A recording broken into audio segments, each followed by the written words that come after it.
ओम श्री सरस्वत्यै नमः। चतुष्शततमी कक्षा। नमस्कार।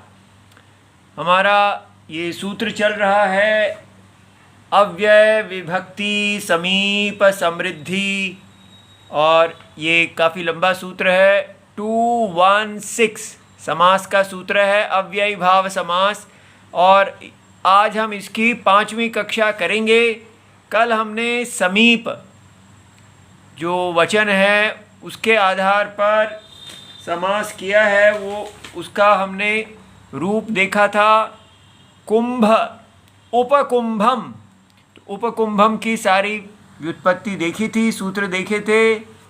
और आज हम इसका लिंग के ऊपर थोड़ा विचार कर लेते हैं कि समास में ये जो 4 प्रकार के समास मुख्य हैं, उसमें द्वंद्व और तत्पुरुष, उनमें तो परवल लिंगम होता है, माने जो पूर्व और पर उत्तर पद जो है उसके आधार पर लिंग होता है।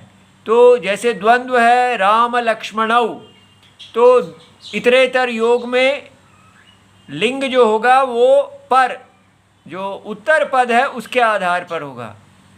और इसी प्रकार तत्पुरुष में भी तत् के राज्ञ पुरुषः, तो पुरुष का जो लिंग है उसी के आधार पर होगा। और समाहार जो है उसमें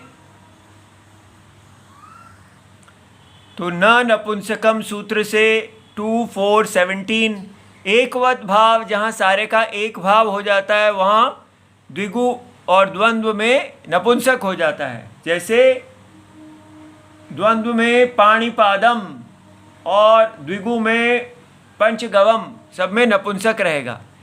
और बहुव्रीहि में अन्य पद अर्थ प्रधानस्य अविधेयवत लिंगता, तो जैसे पीतांबरम, पीतांबरः, पीतांबरा, क्योंकि ये अन्य को कह रहे हैं, जो अन्य का लिंग होगा उसी के अनुसार बहुव्रीहि समास हो जाएगा। किंतु अव्ययी भाव में पूर्व पद अर्थ प्रधानस्य तो अलिंगता एव प्राप्ता। तो जैसे उपकुंभम जो है उसमें उप जो है उसका समीप जो अर्थ है उसकी प्रधानता है, इसलिए वहाँ अव्ययी भावश्च से अव्ययी भाव को नपुंसक कर दिया गया। लेकिन कल हमने उपकुंभम में देखा कि ये जो इसका सुप को लुप करने वाला सामान्य सूत्र है अव्ययाद आप सुपह 2482, इसका अपवाद सूत्र 2483 कहते हैं कि न अव्ययी भाव अतो अम त्व पंचम्याः, तो न अव्ययी भावात अतः अम, ये इसकी अनुवृत्ति है और वृत्तियां हैं, ये विभक्तियां हैं। तो काशिका वृत्ति क्या कहती है? अनंतात, अन से अंत होने वाले अव्ययी भावात उत्तरस्य सुपौ न लुक् भवति,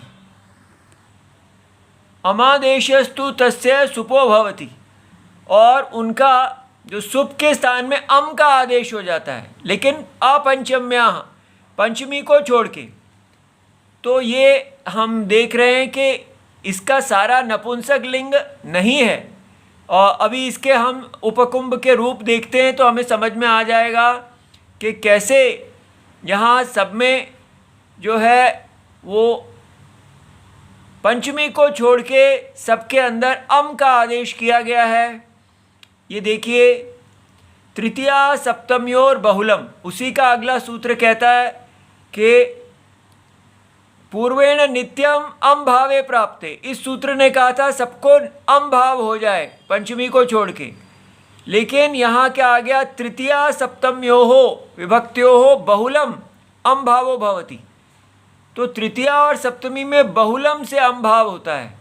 तो ये देखिए, अब इसकी रूपमाला ये उपकृष्ण की है।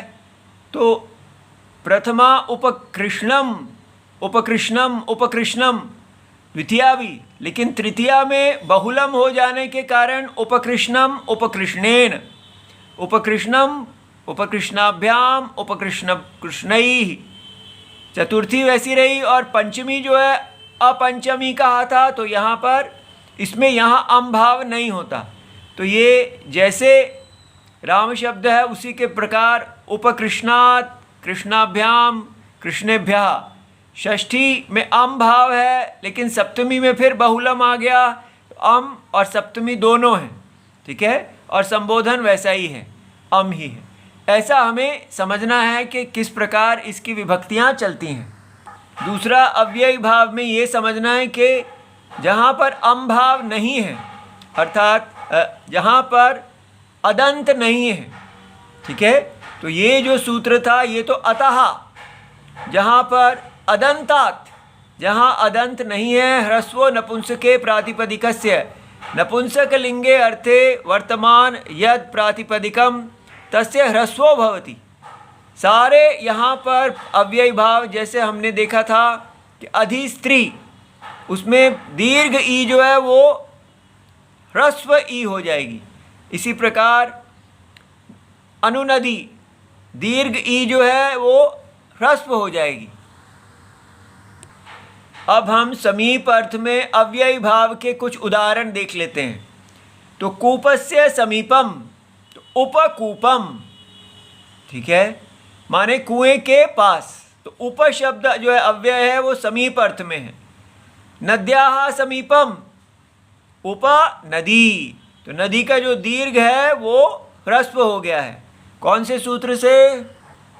ह्रस्वो नपुंसके प्रातिपदिकस्य 1 to 47।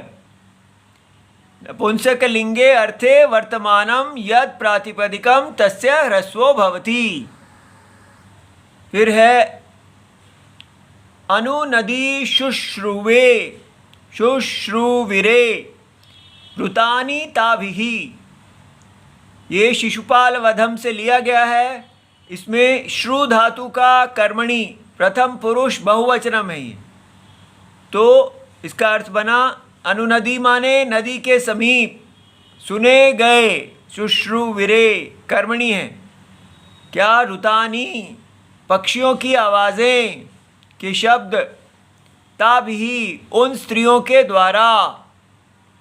तो ये पूरा जो वाक्य है वो श्रुति पथ मधुराणी, कान में बहुत मधुर लगने वाले, सारसा नाम सारसों के, ऋतानी जो स्वर हैं, तो वो नदी के पास, अनुनदी शुश्रुवे त्रिताभिः स्त्रीभिः, ऐसा। फिर है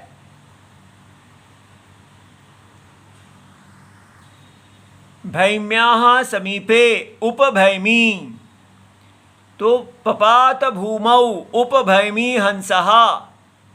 तो हंस जो है वो गिरा था, ये लिट लकार है। कहाँ गिरा था? भूमि पर। कौन सी भूमि पर? उपभैमी, जो भीम के समीप है, उस भूमि पर वो हंस गिरा। फिर है अग्नेः समीपम उप अग्निः। हाँ, अग्नि ही नहीं, उप अग्नि। तो उपग्नि अकृताम सख्यम अन्योन्यस्य प्रियंकरौ। तो अर्थात अकृताम सख्यम, ये लंग लकार है, सख्य को किया, मित्रता को उन्होंने किया था। कहाँ किया था? उपअग्नि, अग्नि के समीप, अर्थात अग्नि के फेरे लेके उन्होंने, या वहाँ उन्होंने सख्यम किया, या अग्नि के ऊपर। किसने? ये राम और सुग्रीव जी के लिए कहा जा रहा है कि अग्नि को साक्षी मानकर। तो इसलिए उप अग्नि का मतलब यहाँ अग्नि वहीं थी, उनको साक्षी मान के किया। अन्योन्यस्य प्रियंकरौ, एक दूसरे का प्रिय करने वाले सुग्रीव और राम ने सख्य को किया। इति सर्वम शिवम प्रणाम।